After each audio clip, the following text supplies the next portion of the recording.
Education with Shantanu চ্যানেলে তোমাদের সকলকে স্বাগত জানাই। আজকে আমার আলোচ্য বিষয় তৃতীয় শ্রেণীর পরীক্ষার্থী বন্ধুদের জন্য বাংলা বিষয়ের প্রথম পর্যায়ক্রমিক মূল্যায়ন 2026-এর প্রশ্নপত্র এবং সাথে তার উত্তর।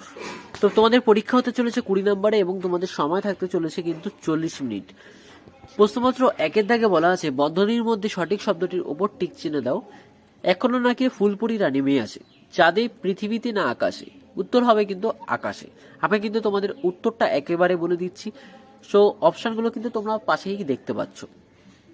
শিশুটির সব ভাবনাই বেহিসেবি। চাষির ছেলে ফসল কেনার পর তা হাটে বিক্রি করে। শিশুর আঁকার বিষয় ছিল নানা রকম। বিপরীত শব্দ লেখো, যেখানে তোমাদের 4টি প্রশ্নের জন্য থাকছে 4 নাম্বার। রাত, দিন, অনেক, সামান্য, সম্মান, অসম্মান, সামনে, পিছনে। সমার্থক শব্দ লেখো, যেখানে 3টি প্রশ্নের জন্য থাকছে 3 নম্বর। বাবা হবে পিতা, বন্ধু হবে সখা, বাতাস হবে হাওয়া। 4 দাগে প্রশ্নপত্র বলেছে শব্দযুগল অর্থ পার্থক্য লেখো, যেখানে 3টি প্রশ্নের জন্য থাকছে তোমাদের 3 নম্বর। বাড়ি হবে ঘর। দেখো এখানে কিন্তু দুটো বাড়ি দেওয়া আছে, অর্থাৎ বয়াকার ঢয় শূন্য র এবং বয়াকার বয় শূন্য রস। এটা কিন্তু শব্দ যুগলের অর্থ পার্থক্য বলতে দুটো একই রকমের শব্দ এবং তাদের পার্থক্য অর্থাৎ তাদের মানে কিন্তু আলাদা। তো সেটাই কিন্তু বোঝাচ্ছে এখানে। বয়াকার ঢয় শূন্য রসি বাড়ি মানে ঘর এবং বয়াকার বয় শূন্য রসি মানে হচ্ছে জল। গয়চন্দ্রবিন্দু আকার গা মানে হচ্ছে গ্রাম আর গয়াকার গা মানে হচ্ছে শরীর।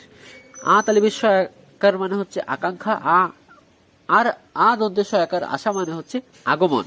প্রশ্নপত্র 5 দাগে বলেছে নিচের প্রশ্নগুলির উত্তর পূর্ণ বাক্যে লেখো, যেখানে তোমাদের 6টি প্রশ্নের জন্য থাকছে 6 নম্বর। শিকারী তার বাড়িতে প্রিয় বন্ধুর যত্ন কিভাবে করেছিল? শিকারী তার বাড়িতে প্রিয় বন্ধুর যত্ন যেভাবে করেছিল সেটা তোমরা লিখবে। শিকারী তার বাড়িতে প্রিয় বন্ধুকে মাটির ঠান্ডা মেঝেতে বসতে দিয়েছিল, তার লোটায় করে ঠান্ডা জল এনে দিয়েছিল। এভাবে শিকারী তার প্রিয় বন্ধুর যত্ন নিয়েছিল।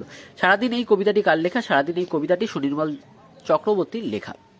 গভীর জঙ্গলে ফুলপুরিরা সারা রাত কি করে? গভীর জঙ্গলে ফুলপুরিরা সারা রাত ফুল তোলে এবং হাত ধরে নাচানাচি করে।